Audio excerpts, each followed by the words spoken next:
Hi guys அனைவருக்கும் வணக்கம். Welcome to Tamil பட்டாளம். இன்னைக்கு நம்ம பார்க்க போறது பார்த்தீங்கன்னா, நான் குரூப் 1 பக்கத்துல நம்மளுக்கு இருக்கிறனால, சிலபஸ் அந்த சிலபஸ்ல இருக்கக்கூடிய ஒரு டாபிக்கா நான் உங்களுக்கு கிளாஸஸா வீடியோவா நான் குடுக்குறேன் அப்படின்னு சொல்லியிருந்தேன். இன்னைக்கு பார்க்க போறது பார்த்தீங்கன்னா, யூனிட் 4ல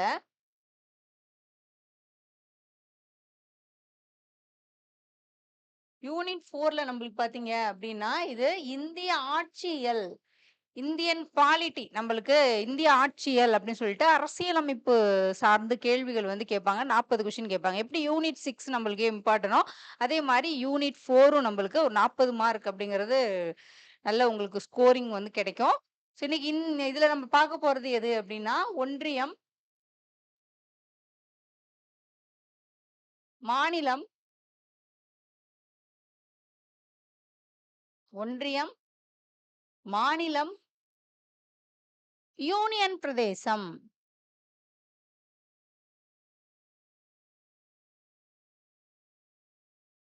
நம்ம டாபிக் ஒரு டெஸ்ட் பேட்ச் போறதுனால அதுக்கான டாபிக்ஸ் வந்து ஒரு டாபிக் நம்மளால முடிஞ்ச வரைக்கும் கிளியர் பண்ண முடியும். நான் கிளாஸஸ்ல அ எடுத்திருப்பேன்.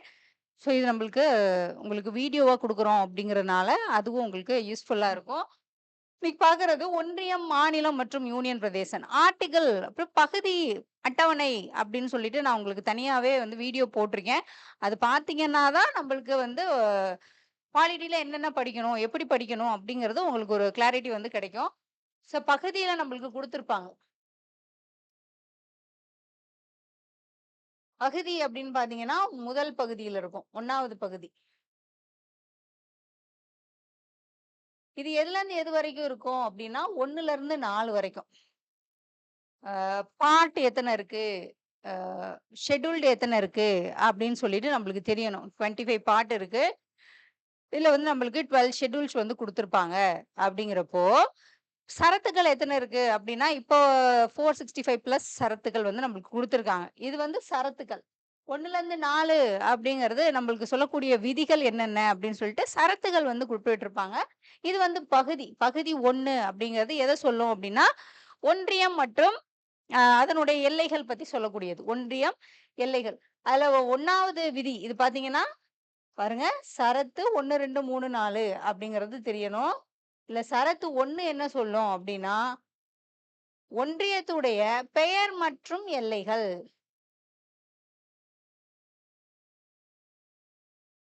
ஒன்றியத்தினுடைய பெயர் மற்றும் எல்லைகள குறிக்கக்கூடியது தான். திரும்பவும் சொல்றேன். இது உங்களுக்கு வந்து அது இப்போ என்ன பகுதியில இருக்கு அப்படிங்கிறது தெரியணும். பார்ட் தெரியணும், ஷெட்யூல் தெரியணும் அப்படின்னா, அதுக்கு நான் ஒரு வீடியோ போட்டிருக்கேன். அத பார்த்துட்டு நீங்க பார்த்தீங்கன்னா புரியும். இல்லாட்டி புரியாது உங்களுக்கு. என்ன அது திடீர்னு எதையோ பகுதி 1ன்னு சொல்லிட்டு நடத்திட்டு இருக்காங்க அப்படின்னு சொல்லிட்டு படிச்சுட்டு இருக்கவங்களுக்கு ஓகே. அது அவங்களுக்கு புரியும். அது ஒரு ரிவிஷனா இருக்கும். புதுசா பார்க்குறீங்க அப்படின்னா, உங்களுக்கு வந்து புரியாது. அதுக்காக தான். சரத் 1 என்ன சொல்றாங்க, நம்ம ஒன்றியம் இந்த ஒன்றியம் அப்படிங்கிற வார்த்தையை யார் பயன்படுத்தியிருப்பாங்க அப்படின்னா, அம்பேத்கர் தான் பயன்படுத்தியிருப்பாங்க. ஒன்றியம்னு சொல்லணும். அம்பேத்கர் வந்து சொல்லியிருப்பாங்க. ஒன்றியத்தினுடைய பெயர் மற்றும் எல்லைகள் பத்தி சொல்லக்கூடியது தான் விதி 1ன்னு சொல்றாங்க. சரத்து 1. இப்ப சரத்து 2 என்ன குறிப்பிடும் அப்படின்னா, சரத்து 2 அப்படிங்கிறது இந்திய ஒன்றியத்துல இல்லாத இந்திய ஒன்றியத்துல இல்லாத புதிய மாநிலங்களை உருவாக்குதல், சேர்த்தல். இந்திய ஒன்றியத்தில் இல்லாத புதுசா மாநிலங்கள உருவாக்குதல், சேர்த்தல். புதிய மாநிலம் உருவாக்குதல், சேர்த்தல். அப்படிதான் நம்மளுக்கு எது உருவாகியிருக்கும் அப்படின்னா, நெறைய சட்டத்திருத்தம் பண்ணி உருவாக்கியிருப்பாங்க. ஒரு எக்ஸாம்பிள் பார்த்தீங்க அப்படின்னா, சிக்கிம் உருவாக்குதல், சேர்த்தல். எது சொல்றோம் நம்ப? சிக்கிம்.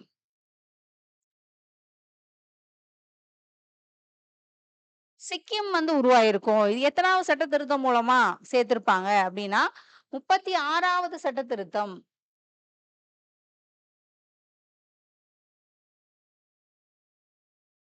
36வது சட்டத்திருத்தம் 1975ல வந்து நம்மளுக்கு என்ன பண்ணியிருப்பாங்க?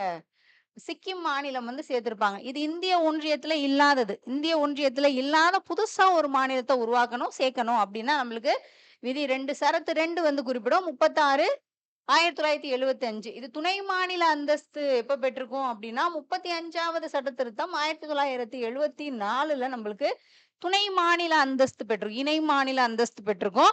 அது மூலமா நம்மளுக்கு மாநிலமா எப்ப இது பண்ணியிருப்பாய்ங்க, சிக்கிம் அப்படின்னு பார்த்தீங்கன்னா, 36 1975ல சேர்த்திருப்பாங்க. இந்த ஷரத்து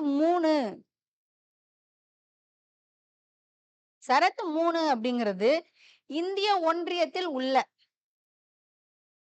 இந்திய ஒன்றியத்தில் உள்ள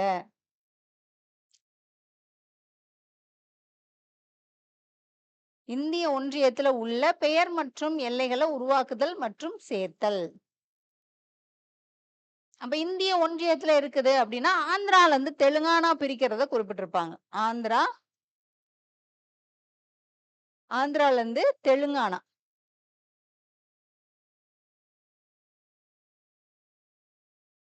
ஷரத்து 4 என்ன குறிப்பிடும்? ஷரத்து 4 ஷரத்து 4 பார்த்தீங்க அப்படின்னா, இந்த ஷரத்துல இருக்கக்கூடிய 2, 3 இருக்கு இல்லையா? இந்த 2, 3 அதாவது விதி 2, 3 நீங்க மாத்துனீங்க. ஏதாவது மாற்றம் வந்துச்சு அப்படின்னா, அது அட்டவணை 1, 2ம் அதுல மாறும். அட்டவணையில 1ம் சாரி 4ம்.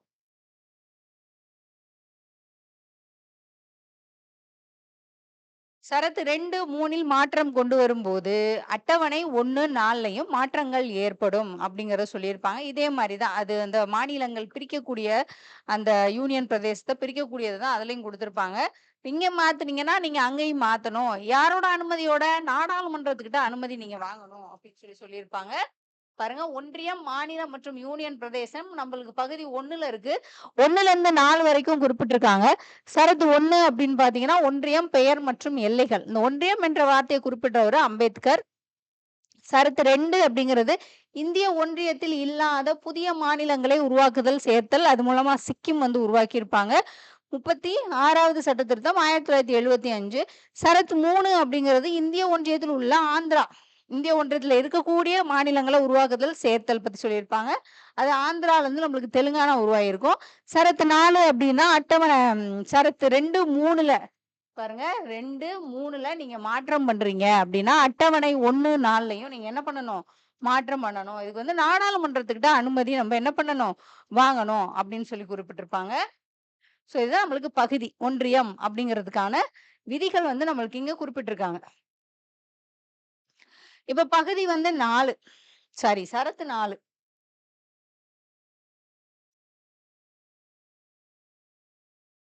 ஷரத்து 4 என்ன குறிப்பிட்டிருந்தோம்? இந்த விதி 2, 3ல மாற்றம் ஏற்படும்போது, அட்டவணை 1, 4லயும் மாற்றம் ஏற்படும். நாடாளுமன்றத்திட்ட அதிகாரம் வாங்கணும் அப்படின்னு சொல்லியிருந்தோம் இல்லையா? இப்ப பகுதிகள் குடுக்குறாங்க அப்படிங்கிறப்போ, பகுதிகள் வந்து அதிகப்படுத்தலாமே தவிர என்ன பண்ணக்கூடாது? குறைக்கக்கூடாது. எல்லைகள் நாட்டினுடைய எல்லைகள் வந்து அதிகப்படுத்தலாம். ஆனா கம்மி பண்ணக்கூடாது. சப்போஸ் குறைக்கணும் அப்படின்றப்போ என்ன பண்ணணும்? சட்ட திருத்தம் பண்ணணும். அமெண்ட்மென்ட் பண்ணணும். அப்படி அமெண்ட்மென்ட் பண்றது தான் என்னது? பெருபாரி வழக்கு. வழக்குகள் ரொம்ப முக்கியம். 1960ல நம்மளுக்கு பெருபாரி வழக்கு அப்படின்னு நடத்தியிருப்பாங்க.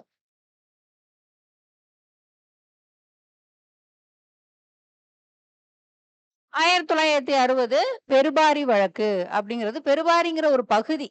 அந்த பகுதி என்ன பண்றாங்க அப்படின்னா, அந்த பெருபாரிங்கிற பகுதி வந்து பாகிஸ்தானுக்கு குடுப்பாங்க. கிழக்கு பாகிஸ்தானுக்கு வந்து குடுக்குறாங்க அப்படிங்கிறப்போ, ஏன்னா இவங்க அங்கிட்டு பகுதி குடுக்கும்போது, இங்கிட்டு நம்மளுக்கு பகுதி குறைஞ்சிரும் இல்லையா? அப்ப குறையும்போது என்ன பண்ணணும் நம்ப? அமெண்ட்மென்ட் பண்ணணும். சட்ட திருத்தம் பண்ணணும் அப்படின்னு சொல்லிட்டு தான் என்ன பண்ணியிருப்பாங்க, ஃபர்ஸ்ட்டு 9வது சட்ட திருத்தம்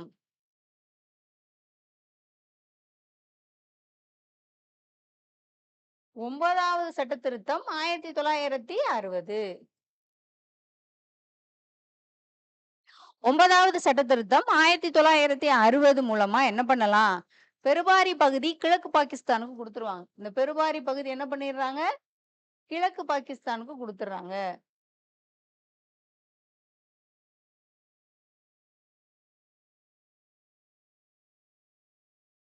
கிழக்கு பாகிஸ்தானுக்கு குடுத்துடுறாங்க. அப்படிங்கிறப்போ, இங்க என்ன சொல்லுவாங்க அப்படின்னா, 1969ல உச்சநீதிமன்றம் குறிப்பிட்டிருப்பாங்க. 1969 உச்சநீதிமன்றம் என்ன சொல்லியிருப்பாங்க அப்படின்னா, நாட்டின் எல்லைகள மாத்துறப்போ நம்பளுக்கு சட்ட திருத்தம் பண்ணணும்னு அவசியம் கிடையாது அப்படின்னு சொல்லியிருப்பாங்க. நீங்க நாட்டினுடைய எல்லைகள மாத்துறீங்க. ஏற்கனவே அதிகப்படுத்திக்கலாம். ஆனா குறைக்கிறோம் அப்படின்னா அமெண்ட்மென்ட் பண்ணணும் அப்படின்றது தான் சொல்லியிருப்பாங்க. பெருபாரி வழக்கு மூலமா நம்மளுக்கு குறிப்பிட்டிருப்பாங்க. ஆனா நாட்டின் எல்லைகளுக்குள்ள நீங்க மாத்தும்போது சட்ட திருத்தம் வந்து தேவை கிடையாது அப்படின்னு சொல்லியிருப்பாங்க. ஸோ அது மூலமா தான் மே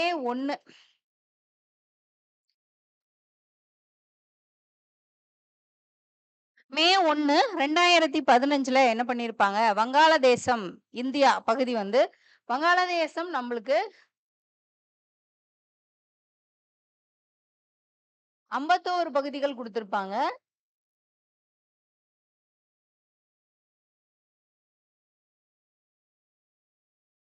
இந்தியா, வங்காளதேசத்துக்கு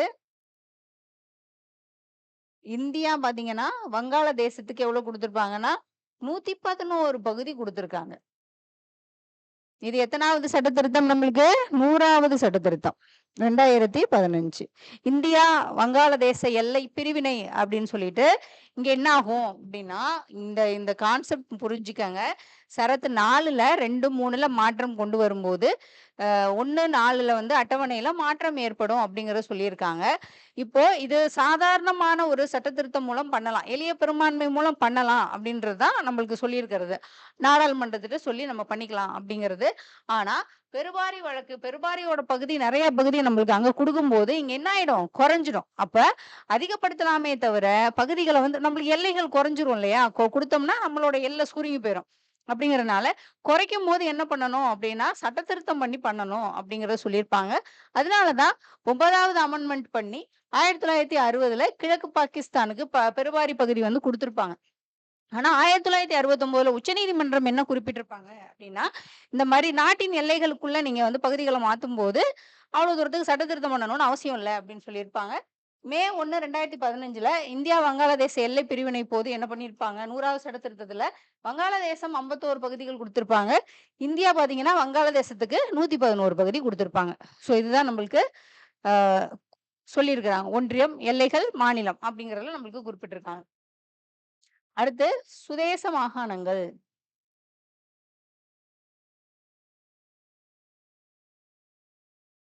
இந்த சுதேச மாகாணங்கள் நம்ப நாடு சுதந்திரம் அடையும்போது 1947 ஆகஸ்ட் 15 அப்படிதானே சுதந்திரம் அடையிறாங்க. அப்படிங்கிறப்போ, எத்தன சுதேச மாகாணங்களா இருந்திருக்கு அப்படின்னா, 565 சுதேச மாகாணங்கள் இருந்திருக்கும். 565 சுதேச மாகாணங்கள் இருந்திருக்கும். இதுல 562 தான் நம்ம கூட இணைஞ்சிருப்பாங்க. 562 மாகாணங்கள் நம்ம கூட இணைஞ்சிருப்பாங்க. அதுல ஃபர்ஸ்ட் இணைஞ்சது அப்படின்னு பார்த்தீங்கன்னா, புதுக்கோட்டை சமஸ்தானம் இணைஞ்சிருப்பாங்க. புதுக்கோட்டை. புதுக்கோட்டை தான் ஃபர்ஸ்ட் நம்ம கூட வந்து இணையறாங்க. இந்த 565ல 502 மட்டும் தான் இணைஞ்சிருக்கும். மீதி 3 வந்து என்ன பண்ணியிருக்க மாட்டாங்க, இணைஞ்சிருக்க மாட்டாங்க. மீதி 3 பகுதி வந்து இணைஞ்சிருக்க மாட்டாங்க. அது எது எது அப்படின்னு பார்த்தீங்கன்னா, ஜுனாகத்,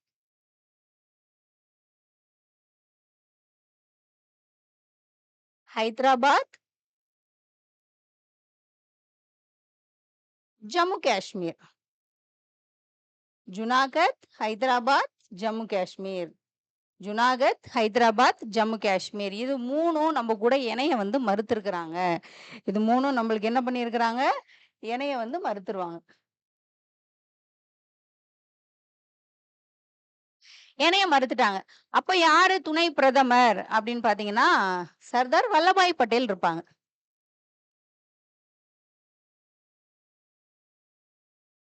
துணை பிரதமர்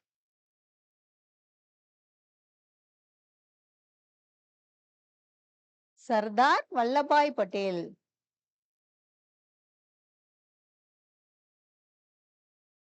செயலாளரா யார் இருந்திருப்பாங்க? விபி மேனன் இருந்திருப்பார். செயலாளரா யார் இருந்திருக்காங்க? விபி மேனன் இருந்திருக்காங்க. நம்மளுக்கு துணை பிரதமரா சர்தார் வல்லபாய் பட்டேல் இருக்காங்க. இப்ப 3 இந்த 3 பேரையும் நம்ம கூட இணைக்கணும். அதுக்கு தான் இவங்க வந்து என்ன பண்ணியிருப்பாங்க, நம்மளுக்காக ஹெல்ப் பண்றாங்க. ஃபர்ஸ்ட் ஜுனாகத் எப்படி இணையுது?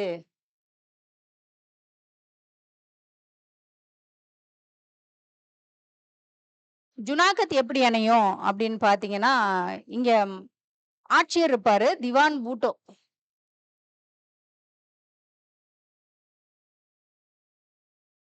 ஆட்சியரா யார் இருக்காங்க?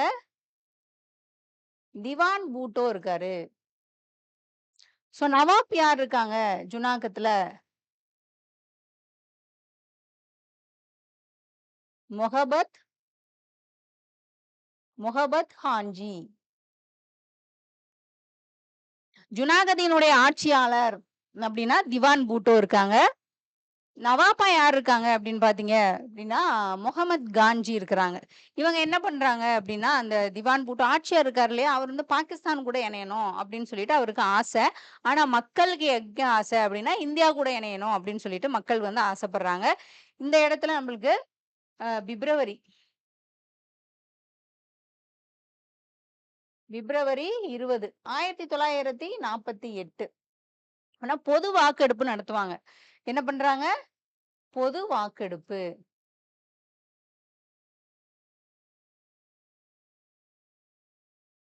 பொது வாக்கெடுப்பு நடத்துவாங்க. அதுல 99% வந்து மக்கள் வந்து இந்தியா கூட தான் இணையணும் அப்படின்னு சொல்லி சொன்னதுனால, என்னாகும்? 1948 மார்ச் மாசத்துல வந்து இணைஞ்சிருவாங்க. நம்ம கூட வந்து இந்தியா கூட வந்து இணையறாங்க. இதுதான் பொது வாக்கெடுப்பு நடத்தி ஜுனாகத் வந்து இணையறாங்க. அடுத்து ஹைதராபாத்.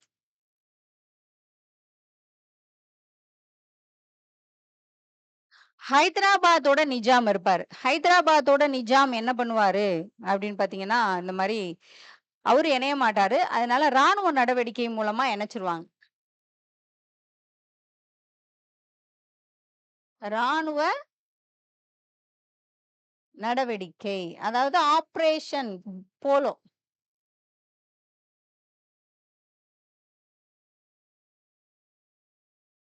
ஆப்பரேஷன் போலோ அப்படிங்கிறத வச்சு என்ன பண்ணுவாங்க?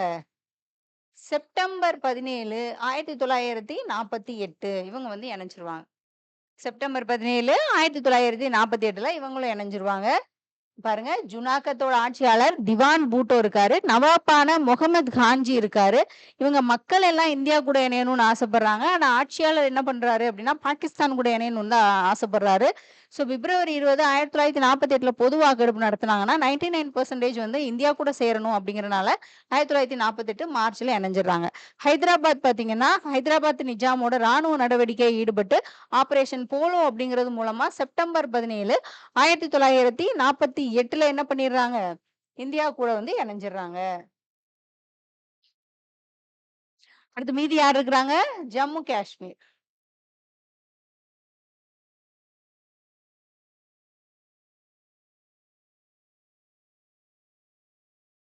ஜம்மு காஷ்மீரினுடைய மன்னர் யாரு அப்படின்னா, ராஜா ஹரி சிங். ராஜா ஹரி சிங். ராஜா ஹரி சிங். மன்னர் வந்து ராஜா ஹரி சிங் என்ன சொல்றாரு அப்படின்னா, ஒரு சுதந்திர அரசா இருக்கணும் அப்படி சொல்லி நினைக்கிறாரு. தன்னை வந்து ஒரு சுதந்திர அரசா இருந்துக்கணும் அப்படின்னு சொல்லி நினைக்கும்போது, பாகிஸ்தானை சேர்ந்த பாகிஸ்தானோட ஆஷாத் பாகிஸ்தானின் ஆஷாத் காஷ்மீர் அமைப்பைச் சேர்ந்த பட்டாணியர்கள் இருப்பாங்க.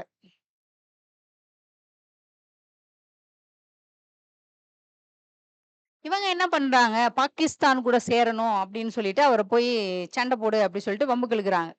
இவருக்கு என்ன பண்றதுன்னே அப்ப தெரியல. உடனே என்ன பண்றாரு இவரு, இந்தியா கிட்ட நம்ம கிட்ட ஹெல்ப் கேட்கிறாரு. இந்த மாரி எனக்கு உதவி பண்ணுங்க அப்படின்னு. அப்ப யார் இருக்காங்க அப்படின்னு பார்த்தீங்கன்னா, ஜெனரல் வந்து மவுண்ட் பேட்டன் பிரபு இருப்பாரு. மவுண்ட் பேட்டன் என்ன சொல்றாரு அப்படின்னா, இந்த மாரி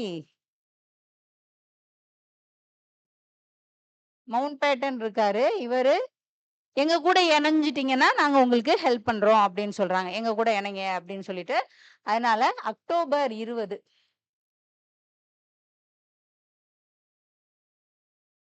அக்டோபர் 20 1947ல என்ன பண்றாங்க அப்படின்னா, இணையணும் அப்படின்னு சொல்லிட்டு கேட்கறாங்க. இவரு ஓகே நம்ப இணைஞ்சா தான் அவங்க ஹெல்ப் பண்ணுவாங்க அப்படிங்கிறதுனால, ராஜா ஹரி சிங் வந்து ஒத்துக்கிறாரு. அக்டோபர் 26 1947ல வந்து இணைஞ்சிடுறாரு. அக்டோபர் 26 1947ல இணைஞ்சிடுறாரு. ஆனா இவங்களுக்குன்னு ஒரு தனி அரசமைப்பு, தனியா அரசியல் அமைப்பு நம்மளுக்கு இருக்கு இல்லையா? அந்த மாரி தனியா ஒரு அரசியல் அமைப்பு வேணும் அப்படின்னு சொல்லிட்டு கேட்பாங்க. அதனால தான் 370 விதி 370 அப்படிங்கிறத உருவாக்கியிருப்பாங்க. நம்மளோட இந்திய அரசியல் அமைப்பு அப்படின்னா, டிராஃப்டிங் கமிட்டி போட்டு நம்ம அம்பேத்கர் தான் நம்மளுக்கு உருவாக்கியிருப்பாங்க. ஸோ ஆனா இவங்க என்ன பண்ண மாட்டாங்க, தனியா ஒரு அரசு அமைப்பு நான் உருவாக்க மாட்டேன் அப்படின்னு அம்பேத்கர் சொன்னதுனால, ஜம்மு காஷ்மீருக்கான அரசியல் அமைப்பை யார் உருவாக்குவாங்க அப்படின்னா, கோபாலசுவாமி ஐயங்கார் உருவாக்குவாரு.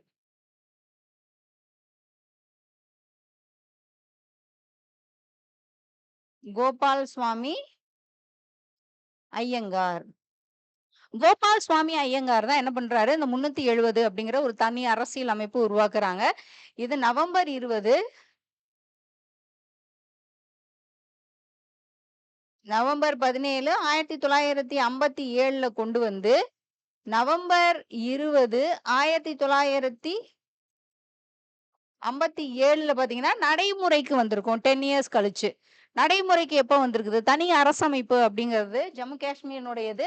நவம்பர் 20 1957ல நடைமுறைக்கு வந்திருக்கும். ஒரு தடவ சொல்லிருவோம். இது பாருங்க நம்மளுக்கு 565 சுதேச மாகாணங்கள் இருக்கு. அதுல 562 தான் நம்ம கூட சேர்றாங்க. மீதி 3 பேர் சேர மாட்டேங்கிறாங்க. ஜுனாகத், ஹைதராபாத் மற்றும் ஜம்மு காஷ்மீர். இந்த ஜுனாகத்தினுடைய ஆட்சியாளரான திவான் போட்டோவும், நவாபான முகமது ஹாஜி அப்படிங்கிறவங்களும் என்ன பண்றாங்க? இந்த இடத்துல அ பாகிஸ்தான் கூட சேரணும்னு ஆசைப்படுறாங்க. ஆனா மக்கள் எங்கிட்டு இருக்காங்க அப்படின்னு பார்த்தீங்கன்னா, இந்தியா கூட சேரணும்னு 99% பொது வாக்கெடுப்புல சொல்றதுனால, 1948 மார்ச் மாசம் அவங்க வந்து இணைஞ்சிடுறாங்க. ஹைதராபாத் பார்த்தீங்கன்னா, ராணுவ நடவடிக்கை ஹைதராபாத் நிஜாம் மீது இந்தியா வந்து ராணுவ நடவடிக்கையான ஆப்பரேஷன் போலோ மூலமா செப்டம்பர் 17 1948ல அவங்க இணைஞ்சிடுறாங்க. அதே மாரி ஜம்மு காஷ்மீர் மன்னரான ராஜா ஹரி சிங் இருக்காரு. பாகிஸ்தானினுடைய ஆஷாத் காஷ்மீர் பத்தானியர்கள் என்ன பண்றாங்க அப்படின்னா, பாகிஸ்தான் கூட சேரு அப்படின்னு சொல்லிட்டு ராஜா கூட போய் என்ன பண்றாங்க, சண்டை போடுறாங்க. இந்த இடத்துல இவரு இந்தியாவினுடைய ராணுவம் வேணும் அப்படி சொல்லிட்டு ஹெல்ப் கேட்கறனால, அப்ப இருக்கக்கூடிய மவுண்ட் பேட்டன் பிரபு, நாங்க உனக்கு உதவி பண்றோம். ஆனா நீங்க இந்தியா கூட சேர்றீங்கன்னா, நாங்க உங்களுக்கு ஹெல்ப் பண்றோம் அப்படின்னு சொன்னதுனால என்ன பண்ணுவாங்க, அக்டோபர் 20 1947ல வந்து சொல்லி, அக்டோபர் 26 1947ல இணைஞ்சிருவாங்க. அவங்களுக்குன்னு தனி அரசியல் அமைப்பு உருவாக்கப்படும். 370 உருவாக்குறாங்க. கோபாலசுவாமி ஐயங்கார் தான் தனி அரசியலமைப்பு எழுதுறாரு. நவம்பர் 17 1957ல இந்த தனி அரசமைப்பு உருவாக்கி, அத நவம்பர் 20 1957ல நடைமுறைக்கு வந்துரும். இது வந்து சுதேச மாகாணங்கள் ஒன்றிணைறது வந்து இது வந்து குறிப்பிட்டிருப்பாங்க. அதனால தான் சர்தார் வல்லபாய் பட்டேல இந்தியாவினுடைய இரும்பு மனிதர், இரும்பு கரம் கொண்டு எல்லாத்தையும் அடக்கியிருக்காரு இல்லையா? அதனால இரும்பு மனிதர் அப்படின்னு சொல்லியிருப்பாங்க. இப்ப 1950ல 1950 அப்படிங்கிறப்போ, நம்மளுக்கு என்ன ஆகும் அப்படின்னு பார்த்தீங்கன்னா, பகுதிகள் வந்து இப்படி இருக்கும். மாகாணங்களா இருக்கக்கூடிய பகுதிகள வந்து பிரிக்கிறாங்க. அப்படி பிரிக்கும்போது எப்படி பிரிப்பாங்கன்னா, 1950ல பாதுகாப்பு, வளர்ச்சி,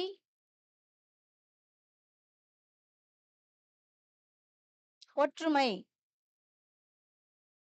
இத பேஸ் பண்ணி 4ஆ பிரிப்பாங்க. ஏ பகுதி, பி பகுதி, சி பகுதிகள் பகுதியா இருக்கும். பகுதியா இருக்கும். பகுதி எப்படி இருக்கும்? ஏபிசிடி அப்படின்னு சொல்லிட்டு இருக்கும். ஏபிசிடி அப்படின்னு சொல்லிட்டு பகுதிகள் என்ன பண்ணியிருப்பாங்க அப்படின்னா பிரிச்சிருப்பாங்க. இது வந்து ஆளுநருக்கு கட்டுப்பட்ட மாகாணம். இது வந்து ஆளுநருக்கு கட்டுப்பட்டது. இது பார்த்தீங்கன்னா, சட்டமன்றங்களை உடைய மாகாணம். சட்டமன்றம். இது பார்த்தீங்கன்னா, தலைமை ஆணையருக்கு கட்டுப்பட்ட மாகாணம். தலைமை ஆணையர். இது அந்தமான் நிக்கோபர் குடுத்திருப்பாங்க. தீவுகள். அந்தமான் நிக்கோபர் தீவுகள்.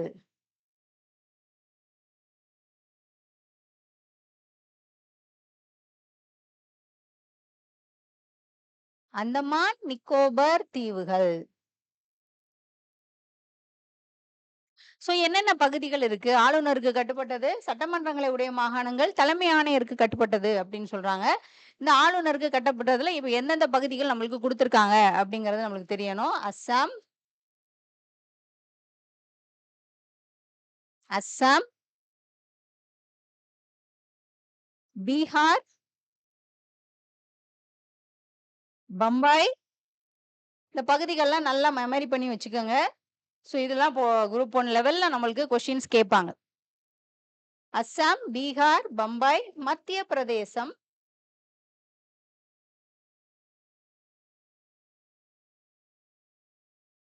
மத்திய பிரதேசம், மதராஸ், ஒரிசா,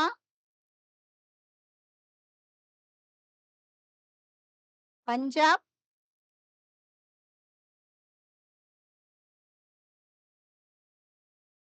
ஐக்கிய மாகாணம், மேற்கு வங்காளம். ஐக்கிய மாகாணம், மேற்கு வங்காளம். மறைக்காம எழுதுறேன். எழுதினாலும் நான் உங்களுக்கு சொல்லிடுறேன். இந்த பக்கம் வந்து சொல்லிடுறேன். பாருங்க, ஆளுநர் கட்டுப்பட்ட மாகாணங்கள் அஸ்ஸாம், பீகார், பம்பாய், மத்திய பிரதேசம், மதராஸ், ஒரிசா, பஞ்சாப், ஐக்கிய மாகாணம், மேற்கு வங்காளம். இதெல்லாம் ஏ பகுதியில இருக்கு. பி பகுதியில எது எது இருக்கு அப்படின்னு பாத்தீங்கன்னா,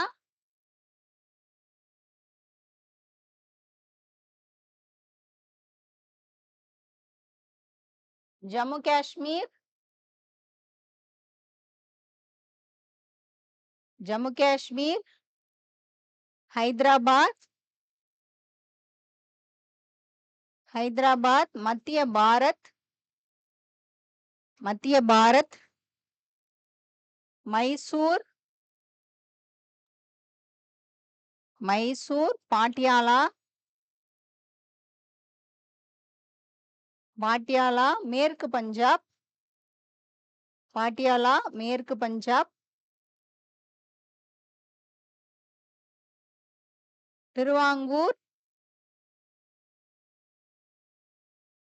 திருவாங்கூர், கொச்சின், திருவாங்கூர் இருக்கு, கொச்சின் இருக்கு.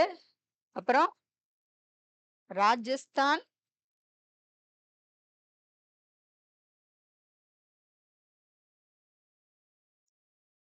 சௌராஷ்டிரா,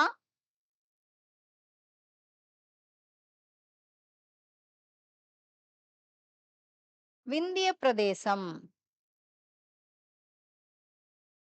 பாருங்க, இன்னைக்கு கொஞ்சம் பாடம் நம்மளுக்கு ஒன்றியம் அப்படிங்கறதுனால கொஞ்சம் பெரிய பாடமா இருக்கும். கொஞ்சம் புரிஞ்சுக்கிட்டீங்க, புரிஞ்சு நோட்ஸ் எடுத்து படிச்சீங்க அப்படின்னா இது ஈஸியா இருக்கும். உங்களுக்கு மறக்கவே மறக்காது.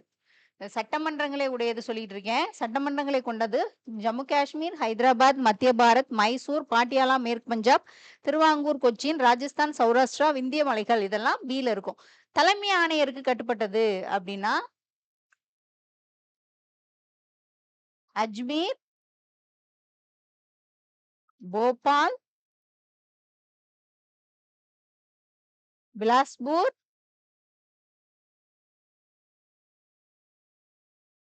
கூச்பெர்க், டெல்லி,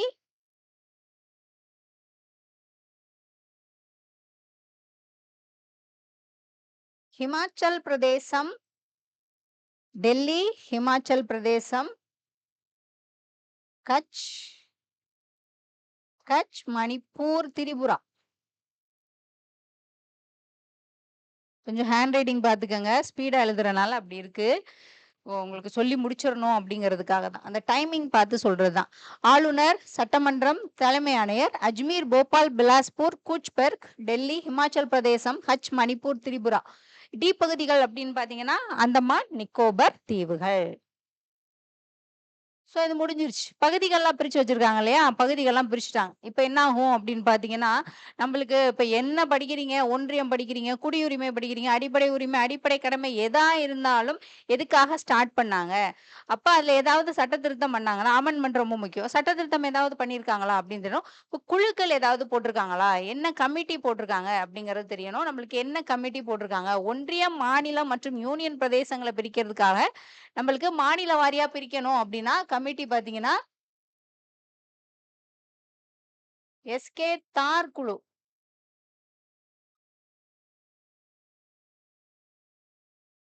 ஜேவிபி குழு,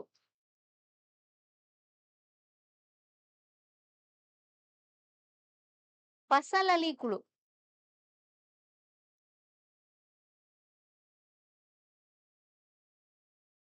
தார் குழு, ஜேவிபி குழு, பசல் அலி குழு அப்படி சொல்லிட்டு கமிட்டீஸ் வந்து நம்மளுக்கு போட்டிருப்பாங்க.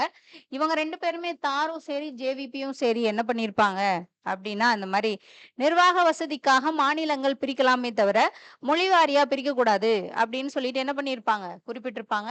இதுல எஸ்கே தார் உறுப்பினர்கள் 2 பேர் இருப்பாங்க.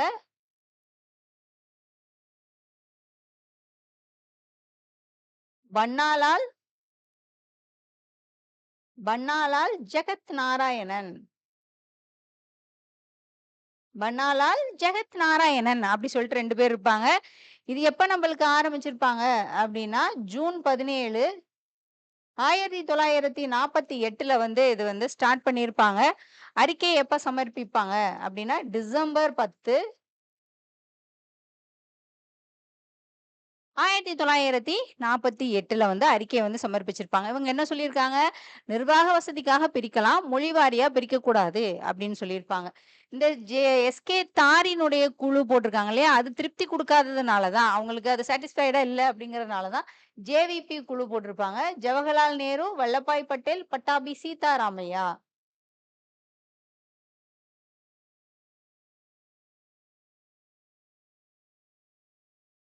ஜவஹர்லால் நேரு,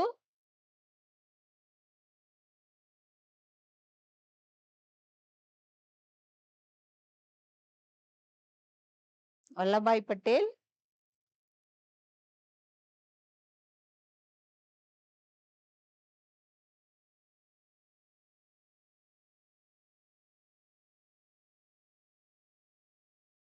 வல்லபாய் பட்டேல், பட்டாபி சீதாராமையா. இவங்க எதுக்கு போட்டிருக்காங்க அப்படின்னா, இவங்களும் டிசம்பர் 1948ல வந்து ஸ்டார்ட் பண்ணியிருப்பாங்க. ஏப்ரல் ஏப்ரல் 1 1948ல வந்து அறிக்கை வந்து சமர்ப்பிச்சிருப்பாங்க. இவங்க எதுக்காக போட்டிருக்காங்க? ஜேவிபி கமிட்டி அப்படிங்கிறது நம்மளுக்கு தார் குழுவினுடைய அறிக்கைகள் வந்து திருப்தி குடுக்காததுனால, இவங்களும் சேம் வந்து இந்த மாரி நிர்வாக வசதிக்காக பிரிங்க. மாநிலத்துக்காக மாநிலமா பிரிக்காதீங்க அப்படிங்கிறது தான் சொல்லியிருப்பாங்க. அடுத்து நம்மளுக்கு ஃபைனலா பசல் அலி ஆணையம் அப்படிங்கிறது 1953 இதுவும் டிசம்பர் தான். 1953 டிசம்பர்ல பசல் அலி கமிட்டி தான் என்ன சொல்லியிருப்பாங்க அப்படின்னா, மொழி வாரியா பிரிக்கலாம். மொழி வாரியா நம்ம என்ன பண்ணிக்கலாம்? பிரிச்சுக்கலாம் அப்படின்னு சொல்லியிருப்பாரு. ஆனா, ஒரு மாநிலம், ஒரு மொழி அப்படிங்கிறது நிராகரிச்சிரணும். ஒரு மொழி, ஒரு மாநிலம் அப்படிங்கிறத என்ன பண்ணிரணும் நம்ம நிராகரிச்சிரலாம். ஆனா, மொழி வாரியா நம்ம வந்து பிரிக்கலாம். ஒற்றுமைக்காக. நம்ம நாட்டினுடைய ஒற்றுமைக்காக மொழி வாரியாக மாநிலங்கள் பிரிக்கலாம் அப்படின்னு சொல்லியிருப்பாங்க. இவங்க 1956 செப்டம்பர் 22 செப்டம்பர் 22ல என்ன பண்ணியிருப்பாங்க, அவங்களுடைய அறிக்கைய வந்து சமர்ப்பிச்சிருப்பாங்க. இந்த மாரி என்ன பண்ணிக்கலாம், மொழி வாரியா வந்து பிரிச்சுக்கலாம். நிர்வாக வசதிக்காக வேணாம் அப்படின்னு சொல்லியிருப்பாங்க. ஸோ பகுதிகள் நம்ம பார்த்தோம் இல்லையா? அதுக்கு முன்னாடி ஏ, பி, சி, டி இதெல்லாம் நல்லா மெமரி பண்ணிக்கோங்க. இந்த பகுதிகள்லாம் நீக்கம் பண்ணுங்க. இந்த பகுதிகள்லாம் என்ன பண்ணுங்க? நீக்கம் பண்ணுங்க அப்படின்னு சொல்லியிருப்பாங்க. அது மாரி 16 மாநிலம், 3 யூனியன் பிரதேசம் அப்படி பிரிங்க அப்படின்னு சொல்லியிருப்பாங்க. மொழி வாரியா பிரிங்க, ஒரு மொழி, ஒரு மாநிலங்கிறத நிராகரிச்சிருங்க. 1956 செப்டம்பர் 22ல தான் கொண்டு வந்திருக்கிறாங்க. ஏபிசிடி பகுதிகள் நீக்கப்படணும். 16 மாநிலங்கள், 3 யூனியன் பிரதேசங்களா என்ன பண்ணுங்க பகுதிகள பிரிங்க அப்படின்னு சொல்லியிருப்பாங்க. இது மூலமா தான் நம்மளுக்கு 1956 அப்படிங்கிறது ரொம்ப இம்பார்ட்டன்ட். 7வது சட்ட திருத்தம் பண்ணி மாநில மறுசீரமைப்பு சட்டம் அப்படின்னு சொல்லி கொண்டு வருவாங்க. மாநில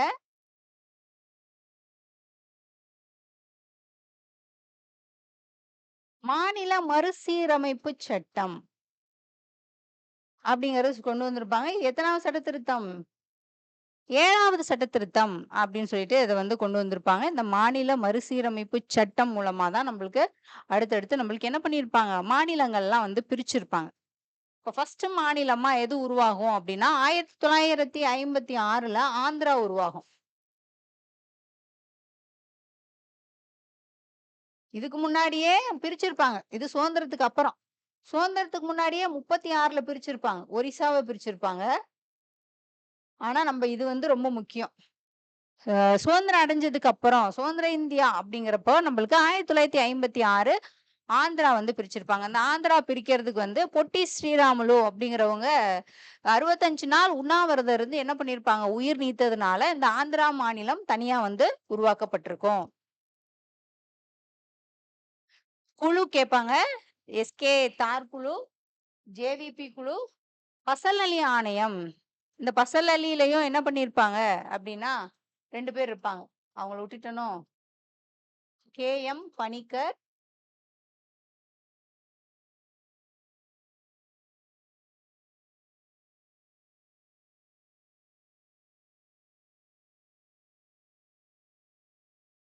கே.எம். பணிக்கர், ஹச்.என். குன்சுரு இவங்க இருப்பாங்க. ஸோ இவங்க பண்ணாலால் ஜெகத் நாராயணன் தெரியணும் நம்மளுக்கு. அங்க வந்து கே.எம். பணிக்கர், ஹச்.என். குன்ஸ்ரு தெரியணும். நம்ம அக்செப்ட் பண்ணிக்கிட்டது பார்த்தீங்க அப்படின்னா, பசல் அலி தான் அக்செப்ட் பண்ணிக்கிட்டோம். ஏன்னா, அவங்க மொழி வாரியா மாநிலங்கள் பிரிக்கலாம் அப்படின்னு சொன்னதுனால, அத வந்து ஏத்துக்கிட்டோம். அப்படி பார்த்தோம்னா தான் நம்மளுக்கு மாநிலம் இந்த 1956 7வது சட்ட திருத்தம் மூலமா என்ன பண்ணியிருப்பாங்க? 7வது சட்ட திருத்தம். இந்த 7வது சட்ட திருத்தம் மூலமா தான் முதல்ல ஆந்திரா வந்து உருவாக்கியிருக்கோம். ஸோ இவங்க என்ன பண்ணுவாங்க, சட்ட திருத்தம் பண்ணி அப்டிங்கன்னா, 14 மாநிலங்கள் 14 மாநிலம், 6 யூனியன் பிரதேசம் அப்டின்னு சொல்லியிருப்பாங்க.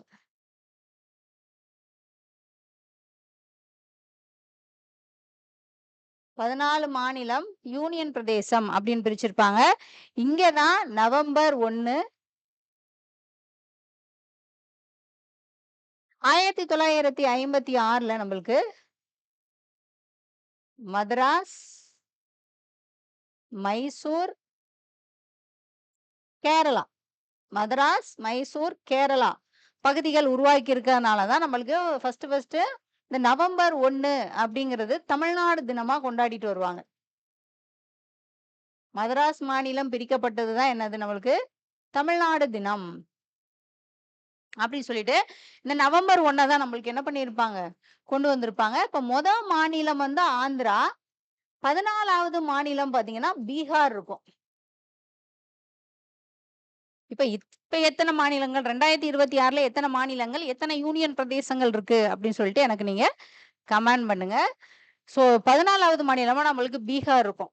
இப்ப 28, 29 மாநிலம் அப்படிங்கிறப்போ, நம்மளுக்கு என்ன பண்ணியிருப்பாங்க, அடுத்தடுத்து சட்ட திருத்தம் பண்ணணும். அமெண்ட்மென்ட் பண்ணி என்ன பண்ணியிருப்பாங்க, சேர்த்திருப்பாங்க.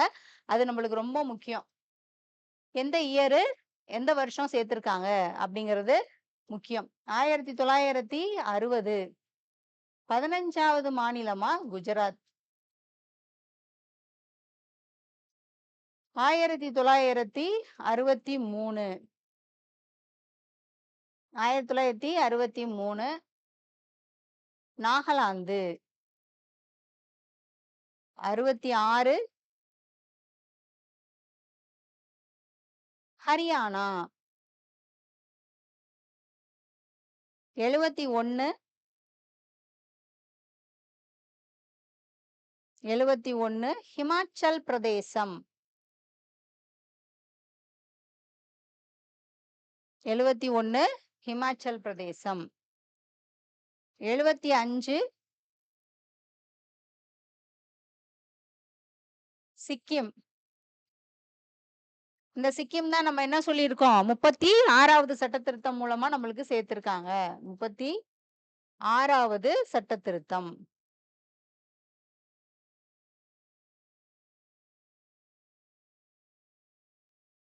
36வது சட்ட திருத்தம் மூலமா நம்மளுக்கு சேர்த்திருக்காங்க. அதுக்கப்புறம் பாருங்க 1981.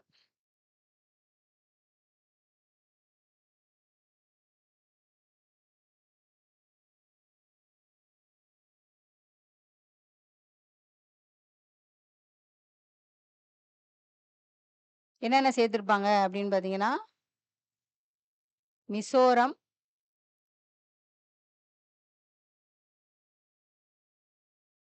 அருணாச்சல பிரதேசம், மிசோரம், அருணாச்சல பிரதேசம், கோவா. மிசோரம், அருணாச்சல பிரதேசம், கோவா இதெல்லாம் சேர்த்திருப்பாங்க. சோ இது எப்போ அப்படின்னு பார்த்தீங்கன்னா, இது 53வது சட்ட திருத்தம். எது? மிசோரம் 53, அருணாச்சல பிரதேசம் 55, கோவா வந்து 56வது சட்ட திருத்தம் மூலமா 1987ல என்ன பண்ணியிருப்பாங்க அப்படின்னா, இதெல்லாம் வந்து சேர்த்திருப்பாங்க. அடுத்து வந்து 2000த்துல 2000 அப்படிங்கிறப்போ 22, 23, 24, 25 அப்படின்னா சத்தீஸ்கர், சத்தீஸ்கர், ஜார்க்கண்ட், உத்தராஞ்சல்.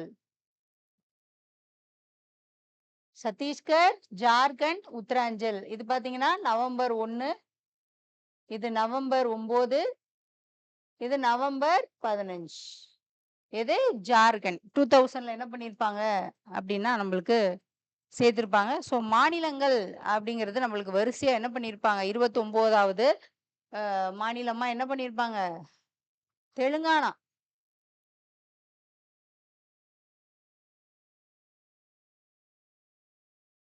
தெலுங்கானா வந்து சேர்த்திருப்பாங்க 2014ல.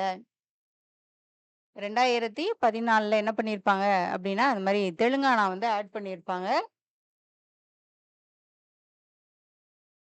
ஸோ இதெல்லாம் வந்து நம்மளுக்கு பார்த்தீங்கன்னா மாநிலங்கள். மாநிலம் 14 மாநிலம் இருக்குது அப்படிங்கிறப்போ நம்மளுக்கு 60 குஜராத், 63 நாகாலாந்து, 66 ஹரியானா, 71 ஹிமாச்சல் பிரதேசம், 75 பார்த்தீங்கன்னா சிக்கிம், 87 அப்படிங்கிறப்போ மிசோரம், அருணாச்சல பிரதேசம், கோவா. 2000த்துல வந்து நம்மளுக்கு எது எது ஏற்படுத்தியிருப்பாங்க அப்படின்னா சத்தீஸ்கர், உத்தராஞ்சல், ஜார்க்கண்ட் ஏற்படுத்தியிருப்பாங்க. 2014ல நம்மளுக்கு ஜூன்ல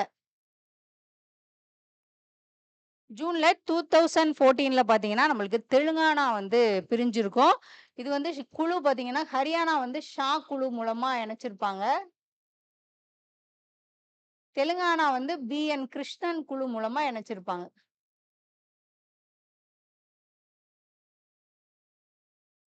கிருஷ்ணன் குழு மூலமா என்ன பண்ணியிருப்பாங்க இது வந்து இணைச்சிருப்பாங்க. ஸோ மாநிலம் இதுதான். இதுல நவம்பர் 1 அப்படிங்கிறது நம்மளுக்கு தமிழ்நாடு தினம் அப்படின்னு சொல்லுவாங்க. இப்ப பார்த்தீங்கன்னா ஜூலை 18. இந்த ஜூலை 18 தான் நம்மளுக்கு இப்ப தமிழ்நாடு டேவா கொண்டாடுறாங்க. இது நம்மளுக்கு 1969ல மദ്രാஸ் வந்து தமிழ்நாடு அப்படி சொல்லிட்டு பெயர் மாற்றம் பண்ணியிருப்பாரு. அறிஞர் அண்ணா வந்து மாத்திருப்பாங்க. ஸோ அந்த நாள நம்ம இனிமே கொண்டாடலாம் அப்படின்னு சொல்லிட்டு தமிழ்நாடு தினமா ஜூலை 18 வந்து இப்ப கொண்டாடிட்டு இருக்காங்க 2026ல. ஸோ மாநிலங்கள் பார்த்துட்டோம். பேரே நம்மளுக்கு என்னது ஒன்றியம், மாநிலம், யூனியன் பிரதேசம். ஸோ யூனியன் பிரதேசங்கள் அப்படிங்கிறப்போ என்னன்னு எப்படி இணைச்சாங்க அப்படிங்கிறது தெரியணும். ஃபர்ஸ்ட் நம்மளுக்கு 7வது சட்ட திருத்தம் 7வது சட்ட திருத்தம் 1956 இதெல்லாம் வந்து அமெண்ட்மெண்ட் பண்ணியிருப்பாங்க.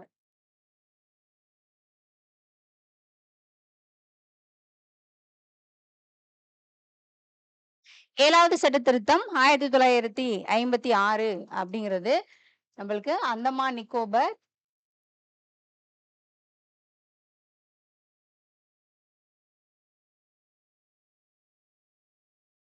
அந்தமான் நிக்கோபர் தீவுகள், டெல்லி, லட்சத்தீவு.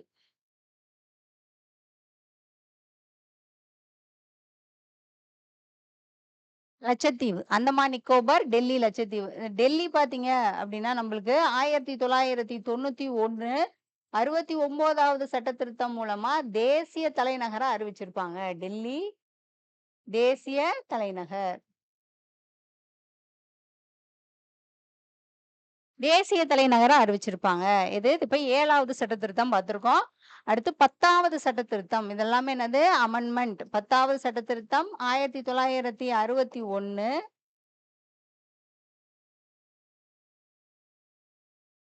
தாத்ரா நாகர் ஹவேலி. தாத்ரா நாகர் ஹவேலி. 12வது 1962ல கோவா, டயூ, கோவா, டயூ, டாமன். கோவா, டயூ, டாமன். 14வது சட்ட திருத்தம் 1963 புதுச்சேரி. புதுச்சேரி சேர்த்திருப்பாங்க. 18 1966 சண்டிகர். கடைசியில நம்மளுக்கு 2019ல ஜம்மு காஷ்மீர் அண்ட் லடாக். இதெல்லாம் பாத்தீங்க அப்படின்னா நம்மளுக்கு யூனியன் பிரதேசங்கள் சேர்த்திருப்பாங்க. யூனியன் பிரதேசம் எப்படி மாநிலங்கள் வந்து நம்மளுக்கு சேர்க்கிறாங்களோ அதே மாதிரி 14 மாநிலம் அப்படிங்கிறப்ப அடுத்தடுத்து 15ஆம் மாநிலத்துல இருந்து 29வது மாநிலமா தெலுங்கானா சேர்க்கிறாங்க இல்லையா? அதே மாதிரி அமெண்ட்மெண்ட் பண்ணி 7வது சட்ட திருத்தம் அப்படிங்கிறது 1956 அந்தமான் நிக்கோபர், டெல்லி, லட்சத்தீவு அப்படின்னு சொல்லி சேர்ப்பாங்க. 10வதுல 61 தாத்ரா நாகர் ஹவேலி. 12வது 1962 கோவா, டயூ, டாமன். 14வது 1963 புதுச்சேரி சேர்க்கிறாங்க. 18வது மாநிலமா 1966 சண்டிகர். 2019ல ஜம்மு அண்ட் காஷ்மீர் அண்ட் லடாக் வந்து சேர்க்கிறாங்க. ஓகேங்களா? இப்ப இதெல்லாம் வந்து என்னது? நம்மளுக்கு மாநிலம், யூனியன் பிரதேசம் அப்படிங்கிறது முடிஞ்சிரு. இதுல வந்து நம்மளுக்கு என்ன பண்ணியிருப்பாங்க? பழைய பெயர் என்ன, புதுசு பெயர் என்ன அப்படி சொல்லிட்டு ஐக்கிய மாகாணம் அப்படிங்கிறது என்னது? 1950ல ஐக்கிய மாகாணமா இருந்தது. அடுத்து உத்தரப்பிரதேசமா மாத்திருப்பாங்க. 1969ல மதராஸ். மதராஸ் அப்படிங்கிறது என்னன்னு மாத்துறாரு அண்ணா வந்து? தமிழ்நாடு. தமிழ்நாடு அப்படிங்கிறது மதராஸ் தமிழ்நாடு அப்படின்னு சொல்லிட்டு மாத்திருப்பாங்க. 73 மைசூர் கர்நாடகா அப்படின்னு சொல்றோம். இப்ப நம்ம மைசூர கர்நாடகா அப்படின்னு சொல்லுவோம். அதே 73ல தான் லட்சத்தீவு, மினிகாய் தீவு, அமினி தீவு எல்லாம் சேர்ந்து லட்சத்தீவு அப்படின்னு பேர் வாங்கியிருக்கும். லட்சத்தீவு அப்படின்னு சொல்லிட்டு என்ன பண்ணியிருப்பாங்க? பேர் வந்து சொல்லியிருப்பாங்க. அதே மாதிரி 1995 பம்பாய், இப்ப மும்பை. 96 மதராஸ், சென்னை அப்படின்னு மாத்திருப்பாங்க. 96 69ல மதராஸ தமிழ்நாடு அப்படி சொல்லி மாத்துவாங்க. அதே மாதிரி 96ல என்ன பண்ணியிருப்பாங்கன்னா சென்னை வந்து மாத்திருப்பாங்க. அதே மாதிரி 2001ல நம்மளுக்கு கொல்கத்தா அப்படி சொல்லி மாத்திருப்பாங்க. அதே மாதிரி பழைய பெயர்கள் இருக்கும், புது பெயர்கள் வந்து என்ன பண்ணியிருப்பாங்க அடுத்தடுத்து மாற்றங்கள் வந்து பண்ணி நம்மளுக்கு கொடுத்துருப்பாங்க. ஸோ இது வந்து நம்மளுக்கு ஒரு டாபிக் இதை தான் நான் சொன்னேன். நம்மளுக்கு இது யூனிட் 4ல 40 மார்க்குக்கு கேட்குறாங்க. அந்த 40 மார்க்கு